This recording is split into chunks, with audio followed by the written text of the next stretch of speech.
saam as die, sê my volume dalk net so bietjie afstel, ek hoor hy wil begin so fluit hierso. Mense sit daarin voor, hulle kan my hoor. Maar is my altyd lekker om saam as die liggaam by mekaar te kom. Ek weet nie van julle nie, maar dit is vir my altyd lekker om die teenwoordigheid van die Here te voel terwyl ons so sing en die Here aanbid en net weer kom besef hoe groot en hoe kragtig hy is en hoe afhanklik ons van hom is. Dit is vir my altyd die lekkerste, is net om tyd saam deur te bring in die teenwoordigheid van God, en dit is wat vir my altyd die belangrikste is. Maar ek het somme goed gedink, my vraag van vandag gaan somme gaan oor my preek, het gaan deel wees van my preek. En as julle my en pastoor Gert se ding gekyk het, ons het een keer so halwe lering gegee oor hierdie spesifieke onderwerp, kom ons sê, dit is die gawes van die Gees, so dan gaan ek julle nou vra, my vraag is dan nou, waar staan die gawes van die Gees geskrywe? Ja, 1 Korintiërs 12. Maar nou ek het 'n tweede vraag aan julle. Hoeveel gawes van die Gees is daar? 9.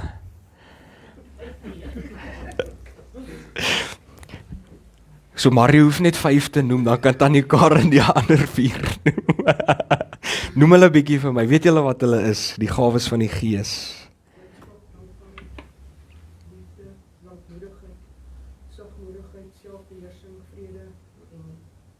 Nee, daai is die vrug van die Gees. Ja.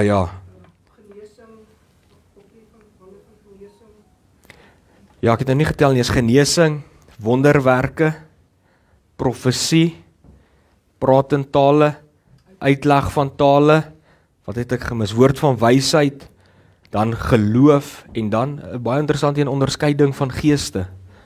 Dit is jou 9 gawes van die Gees wat jy kry in 1 Korintiërs 12. Hierdie gawes is eintlik die gawes wat ek dink seker die meeste bekend is. Baie mense ken daai gawes, die gawes van die Gees. As jy iemand moet vra, dit sal die gawes wees waartoe hulle verwys. Gewoonlik, dit is interessant, want dit is eintlik wat ons dan nou sal noem, dit is eintlik wonderwerke wat gebeur, daai gawes van die Gees. Dit is bonatuurlike gebeurtenisse, en ek dink dis hoekom mense dit ken en al daai goeters. Dan kry mens ook toerustinggawes, en ons is geneig om dit te noem in ons denominasie as die 5voudige bediening. Ek en pastoor Gert dink ek het ook al daaroor gepraat. Wie weet waar kom die 5voudige bediening voor? Waar praat die Bybel van dit? Hoef my net 'n hoofstuk te gee, hoef my nie 'n vers te gee nie. Naby is in Efesiërs 4. So dit is dan nou mos apostels, profete, herders of wat ons noem pastore, evangeliste en dan leraars. Dit is jou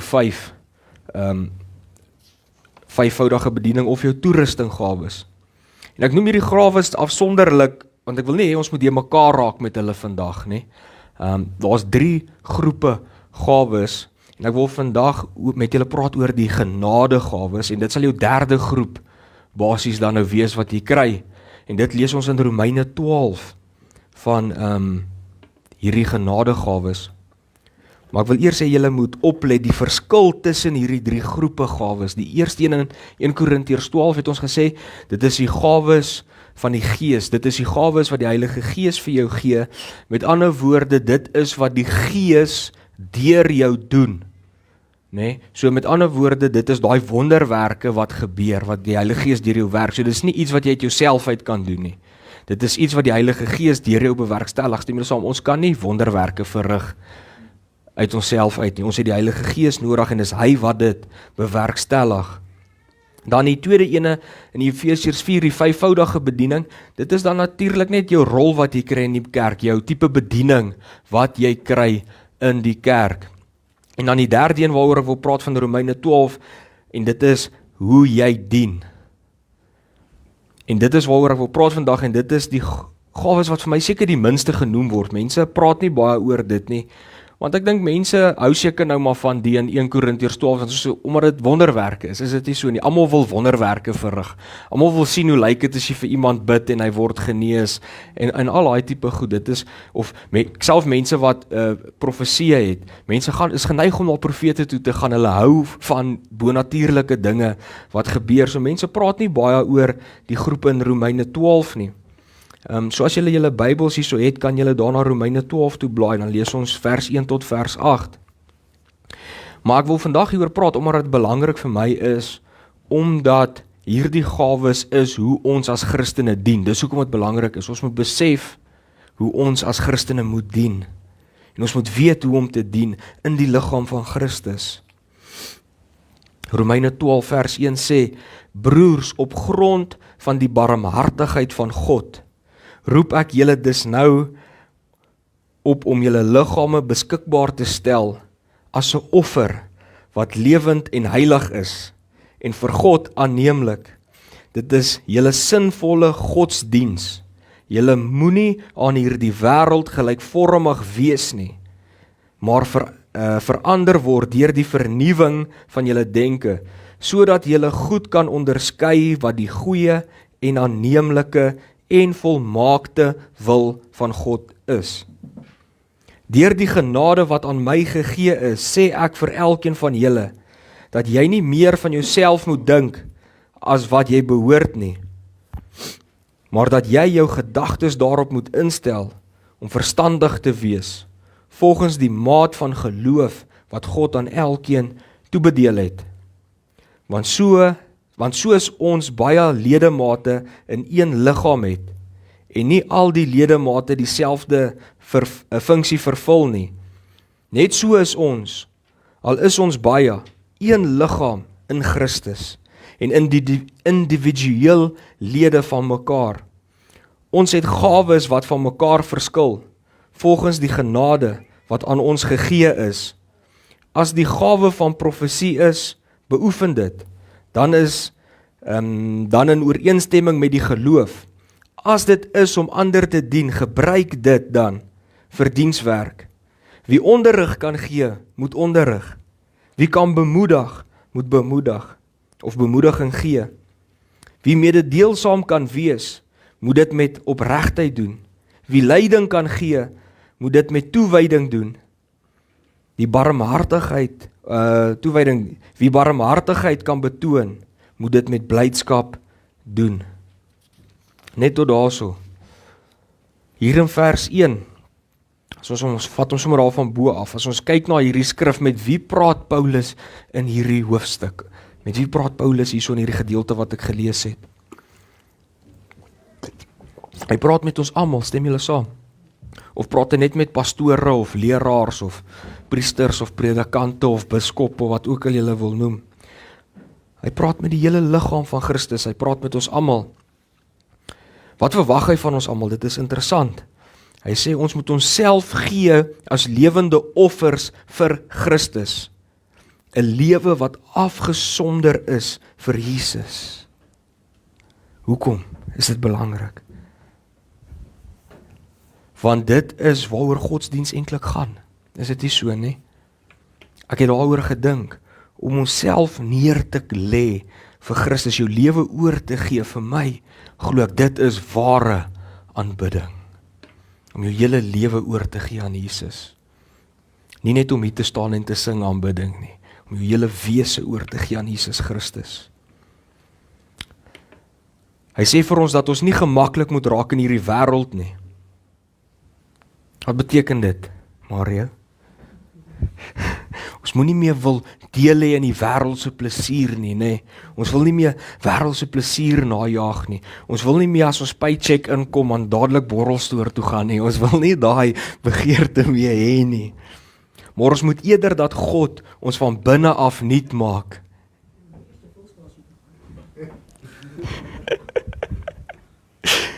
Ja. Maar ons moet eerder dat God ons van binne af nuut maak en ons manier van dink vernuwe. Ons moet 'n renewal of mind hê. Jesus Christus moet ons denke kom vernuwe. Hoekom? Sodat ons kan weet wat God van ons verwag. En dan gaan ons ook weet wat God se wil is vir ons. Dis wat Paulus al vir ons sê. Ons moet toelaat dat God ons denke vernuwe, sodat ons kan weet wat om te doen en wat God se wil is vir ons. So as jy al ooit gewonder het, hoe weet ons wat God se wil is? Het Paulus nou presies vir ons gesê hoe om dit te doen. Dit is baie interessant, nê? Wat het hy gesê, Mario? Kom ons kyk of jy opgelet het.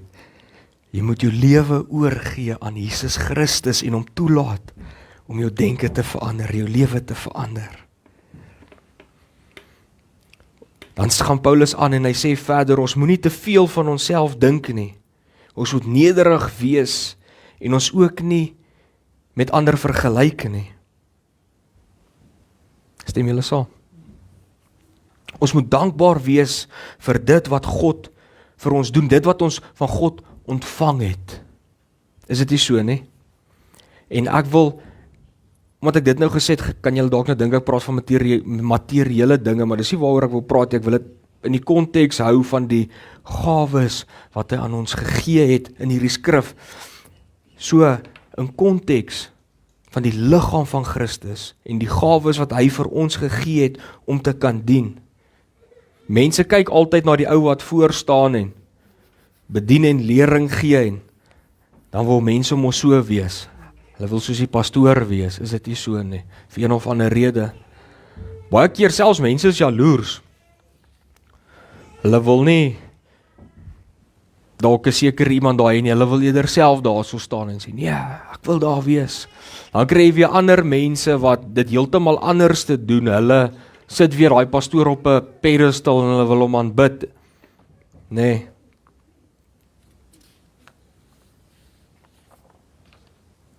Waar is ek nou, het ek nou my eie plekkie verloor? Seker maar hier. Maar, ja, hier so is dit. Ek het te veel geblaai. Maar hulle verwag ook daai een persoon, dan kry jy weer ander mense. En dit sien mens baie in kerke, dat die mense verwag, dat daai een persoon wat voor staan, alles moet doen. Is dit nie so nie? Hulle moet al die gawes hê. En wanneer hulle tekort skiet in 'n gawe, dan sal hulle sê, ja, daai is 'n slegte pastoor, nê? Hoekom? Want hy het nie vir my 12 uur die aand kom bid terwyl ek siek is, nê? Nee. Hy is nie so barmhartig nie, hy skiet tekort in daai area, as 'n slegte mens. Maar is dit wat die skrif vir ons leer, is die skrif wat ons gelees het, is dit wat dit sê, dat al die gawes vir die pastoor gegee is? Kom ek verduidelik so bietjie. Ons almal wat hier is, vorm deel van die liggaam van Christus. Almal. En ook so in elke kerk, is nie net hier in ons kerk wat die liggaam van Christus is, daar's ander kerke ook. En daai mense vorm ook deel van die liggaam van Christus, so die mense wat in daai kerk sit, vorm ook mos nou deel in die liggaam van Christus. So dis nou nie net van toepassing op ons wat hierso sit nie. So elke ledemaat het sy eie funksie, soos 'n liggaam. Elke ledemaat het sy eie rol wat hy moet vertolk, né? En die een rol is nie belangriker as die ander ene nie. Stem julle saam met my? Want baie keer dink mense om hier voor te staan is die belangrike rol. Maar dat ek julle vandag vertel, 'n pastoor of 'n dominee of 'n biskop of wat ook al jy die persoon wil noem, is nie belangriker as die een wat koffie maak in die kombuis of wat die vloere kom mop of so iets nie. Hy is nie belangriker as enige iemand nie. Ons almal is belangrik en ons elkeen het ons eie funksie. So om hier voor te staan maak jou nie beter as enige iemand anderste nie. En dis eintlik iets wat ek al lankal oor gedink het en dis ook iets wat ek nie aanraai eers eintlik vir ander mense om dit te doen nie. En ek wil eintlik hê meer mense moet dit besef, om hier voor te staan en om lering te gee is nie vir almal nie. Dit moet ook nie vir almal wees nie. Kyk, laat ek julle vertel, ek sou ook nie hier gestaan het as dit nie vir God was nie. Ek doen dit net uit gehoorsaamheid uit. As dit van my afgehang het, sou ek dit nie gedoen het nie. Hoekom? Want ek besef die verantwoordelikheid wat op die persoon rus, wat hierso staan. Die verantwoordelikheid wat op die persoon rus wat lering gee. Jakobus 3 vers 1 sê mos vir ons duidelik. Hy begin om te sê, dit is nie vir almal nie. En dan wat gaan hy aan? Dan sê hy, daai persoon wat lering gee, gaan strenger geoordeel word. So dit is die ding wat ek besef het, elke woord wat uit my mond uitkom, gaan ek voor God moet staan eendag en ek gaan moet rekenskap gee vir alles wat ek gesê het. En as ek iets verkeerd gesê het, het ek probleme.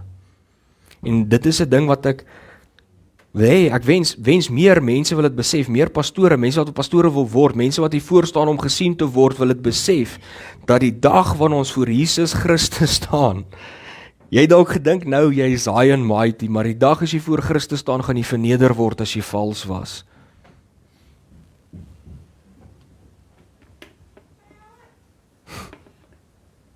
So om te kan leer is 'n funksie op sy eie en is nie belangriker as enige ander funksie nie. Stem julle? Dis 'n prinsip wat ek wil hê, nie net julle moet verstaan nie, maar mense wat hier kyk, almal moet dit verstaan en ophou pastore ook op 'n pedestal sit. Hy is nie belangriker as enigiemand anderste nie. Die hand is nie belangriker as die arm aan wat hy vas is nie. Net so ook is die been nie belangriker as die arm nie en die voet ook nie belangriker as die been op wat hy vas is nie, want hulle kan nie afsonderlik werk nie. Imagine jy het net 'n hand gehad, maar jy het nie arm gehad nie. Dit sou nie gewerk het nie. Elke ledemaat het sy eie rol en funksie. So die pastoor is nie die hele liggaam nie. Hy is nie. En hy is ook nie die belangrikste nie. Ek wens ek kan dit nog 'n keer sê. Hy is nie daar om gedien te word nie, hy is daar om te dien. Amen. Stem julle saam? Ek hoop julle stem saam. Maar dan wil ek die vraag vra, en ek hoop almal wat hier kyk, wil ek ook vra, hoekom verwag ons dan dat die persoon wat voor staan, die pastoor of die leraar of die dominee, alles moet doen?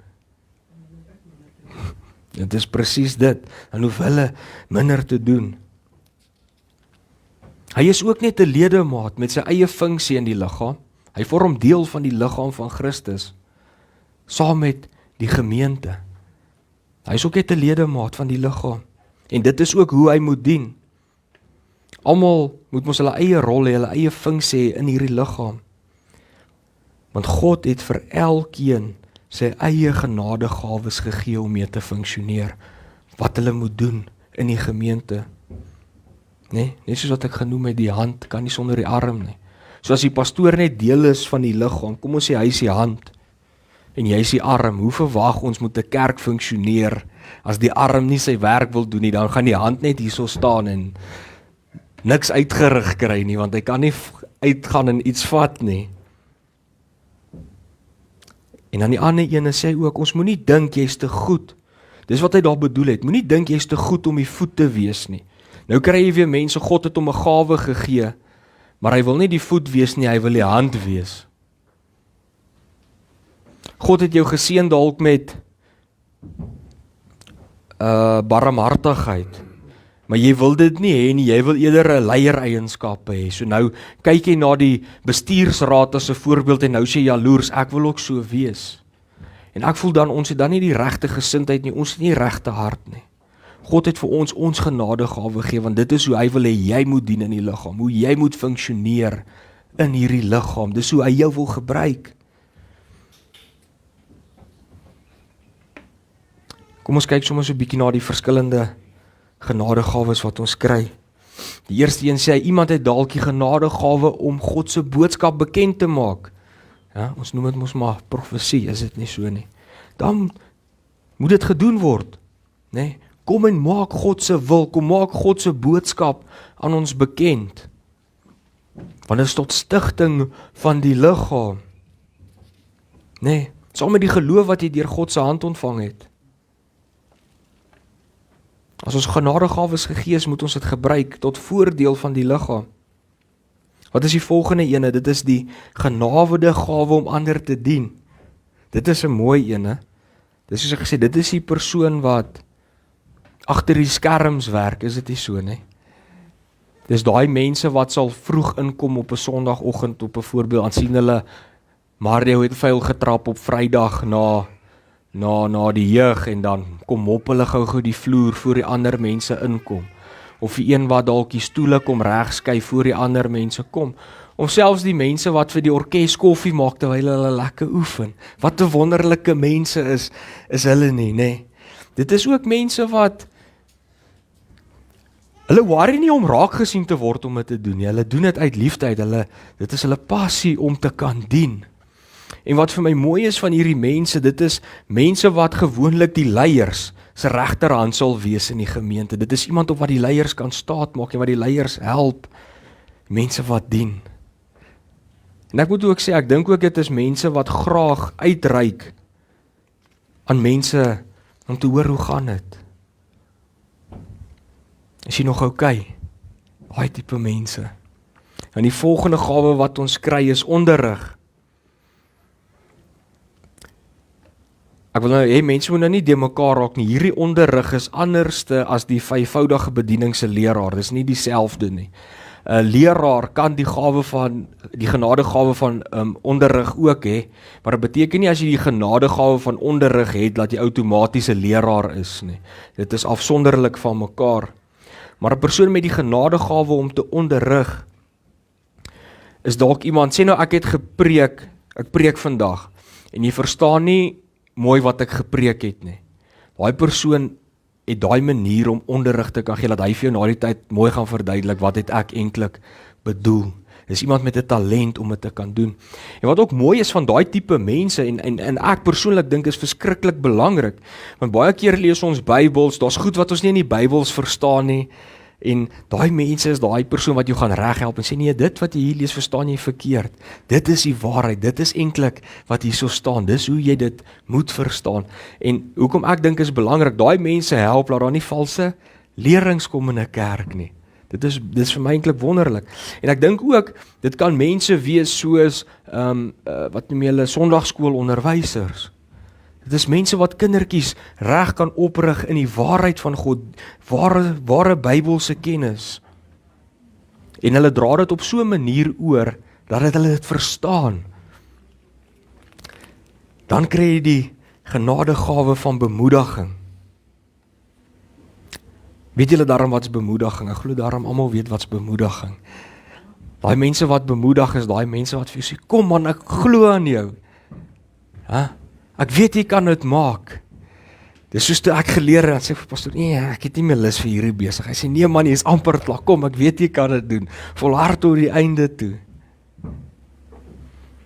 Wat ook mooi is van mense met bemoediging, hulle is ook goed met vertroosting, né?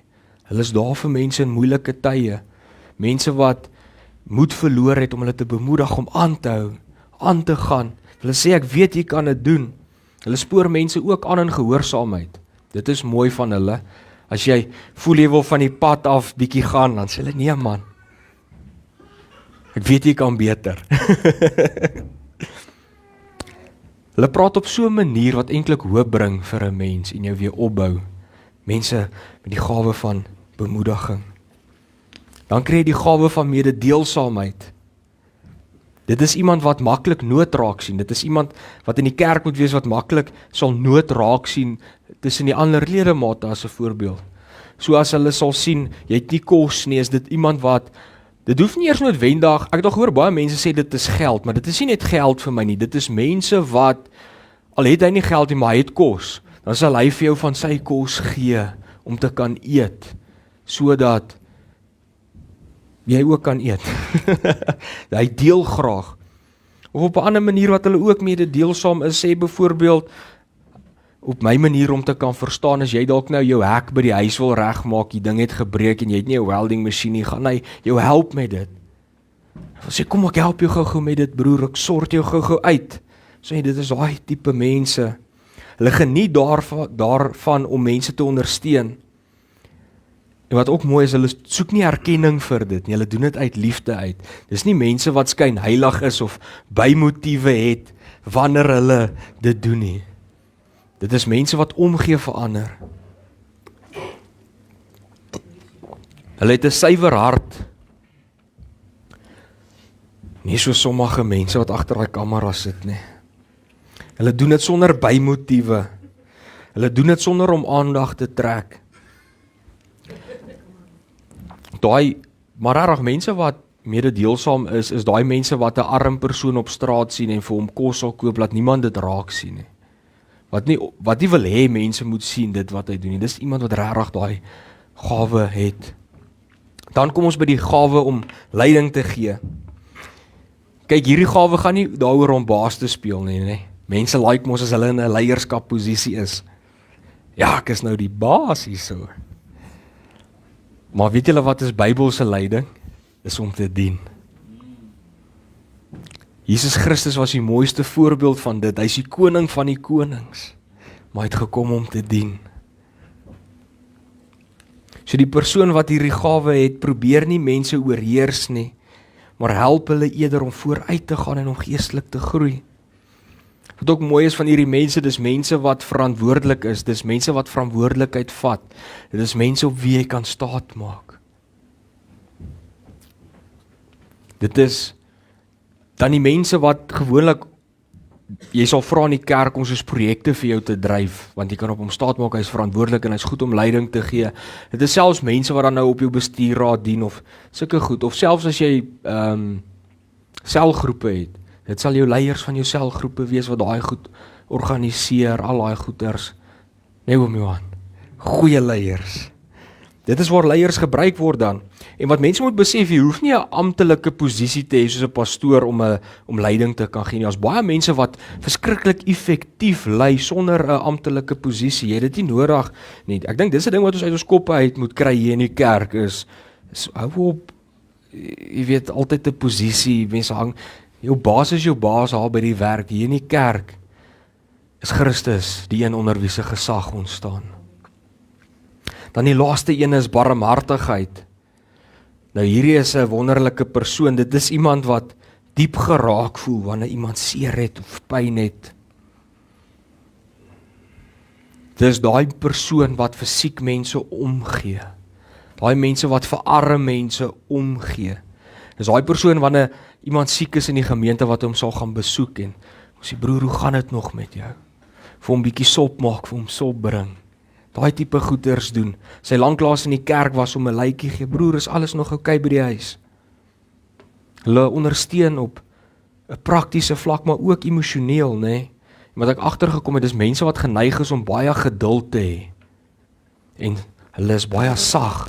Hulle harte is sag om met mense te kan werk. So, dis hoekom hulle goed is dan om met mense in nood te versorg. Of mense wat seer het, wat deur 'n moeilike tyd, wat deur sterftes, dalk wat 'n sterfte in die familie het.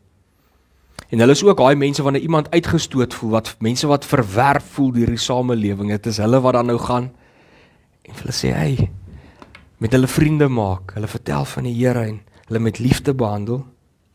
So as jy so iemand ken met daai liefde in hulle, dis mense met barmhartigheid.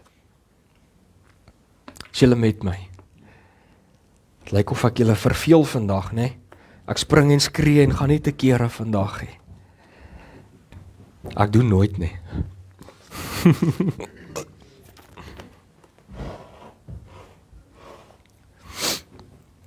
So, sien julle hoe die kerk eintlik moet funksioneer? Ons moet as 'n liggaam funksioneer, elkeen as 'n ledemaat met sy eie funksie en sy eie gawe. Dit is hoe die Bybel ons leer hoe om kerk te hou. Dit is wat ek vir mense wil leer vandag. Dit is hoe die Bybel ons leer om kerk te hou. Kerk was nooit bedoel gewees om net vandag Sondag te kom, die preek te luister wat die pastoor te sê het en dan weer te gaan nie. Dit is nie wat die Bybel ons leer wat kerk is nie. Die Bybel leer ons ook, as jy na hierdie struktuur kyk, dat die kerk nie bedoel is om soos 'n besigheid te funksioneer nie. Dit is nie wat die kerk moet wees nie. Ons almal het 'n funksie, ons almal moet bydra in hierdie liggaam van Christus. Elkeen het 'n rol wat hy speel. Vir die orkesleiers en vir die mense wat daar agter staan. Hier is nie 'n one-man band show nie. Nee. Ons almal het 'n funksie. Ons elkeen het 'n doel. Ons elkeen het 'n rol om te vertolk. So ek wil elkeen kom bemoedig vandag. En ek glo hierdie gawes wat ek genoem het, mense wat hier kyk, julle wat hier is, glo ek, sou aanklank gevind het by een van hulle, want dis God wat dit aan ons gee. En jy weet ook natuurlik waarvan jy hou om te doen. So gebruik dit wat God vir jou gegee het. Dit waarvan jy hou om te doen, gebruik dit tot eer van God, raak deel van dit. Dien God, dien die liggaam van Christus op jou manier. En selfs die mense wat die kyk, voel ek, die wat nie in 'n kerk is nie, raak deel van 'n kerk, sodat jy deel van die liggaam van Christus kan vorm, sodat jy bruikbaar kan wees en kan dien, soos wat God wil hê ons moet dien. God wil hê ons almal moet hom dien. Dis nie net die ouer daar voor staan, jy kom sit, luister 'n preek en jy gaan huis toe nie. Almal moet 'n rol speel, almal moet deel hê in hierdie liggaam, sodat die liggaam gesond en reg kan funksioneer. Die liggaam het elkeen nodig. Baie keer dink mense, nee, ek is nie so belangrik nie, ek is net die pinkie. Ek doen nie veel nie, maar laat ek jou vertel, as jy nie jou pinkie het, net jou hand nie krag nie. Jy is net so belangrik soos die ander ene. As jy nie 'n pinkie het nie, kan jou hand nie reg werk nie. Jy kan nie in jou oor krap nie, jy kan nie in jou neus grou nie.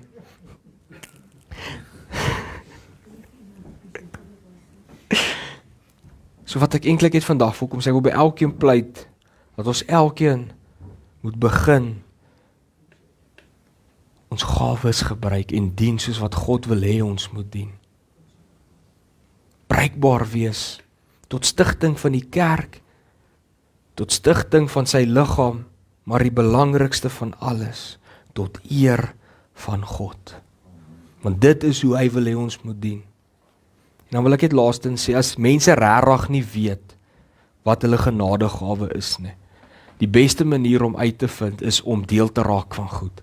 Raak deel van projekte, dan gaan jy vinnig agterkom waarmee jy goed is, waarmee jy nie goed is, waarvan jy hou en waarvan jy nie hou nie. En dan kan jy dit begin vertolk en op dit begin fokus. Kom ons bid saam. Here, dankie dat ons vandag net bietjie kon stil staan, Here, en kom besef het hoe U eintlik wil hê ons as 'n kerk moet funksioneer, Here. Here, laat ons vandag opnuut kom besef het dat 'n kerk nie net 'n organisasie is soos wat ons dit deesdae maak nie, Here. Maar dat die kerk U liggaam moet wees, Here, en elke ledemaat 'n funksie moet hê in hierdie liggaam, Here. Here, my gebed is dat U in elkeen se hart sal werk wat U is, wat U kyk, Here. Laat elkeen hulle rolle begin vertolk, Here, sodat U liggaam reg kan funksioneer, Here. Dat dit moet funksioneer soos wat dit moet funksioneer, dat dit sal funksioneer soos wat U dit bedoel het om te funksioneer, Here. Dat ons sal besef, die kerk gaan nie net oor een persoon nie, dit gaan nie net oor jouself nie, maar dit gaan oor U, Here. En om U te dien. Here, mag U in ons elkeen se hart en ons lewens werk, dat ons daai begeerte sal hê om te dien, soos dit U wil hê ons moet dien, Here. En mag al die lof en eer en aanbidding U altyd toekom deur ons bediening, Here. En ons sê vir U ook dankie dat U dit goed gedink het, om vir ons elkeen 'n gawe te kan gee, Here. Om vir U te kan werk, Here. Te kan uitgaan en 'n verskil te maak in mense se lewens, Here. En ons loof en ons prys en ons eer U daarvoor. Amen en amen. Mario se is hy moet die kamera hanteer. Ja, dit my gawe dan. Waar sê dankie Mario.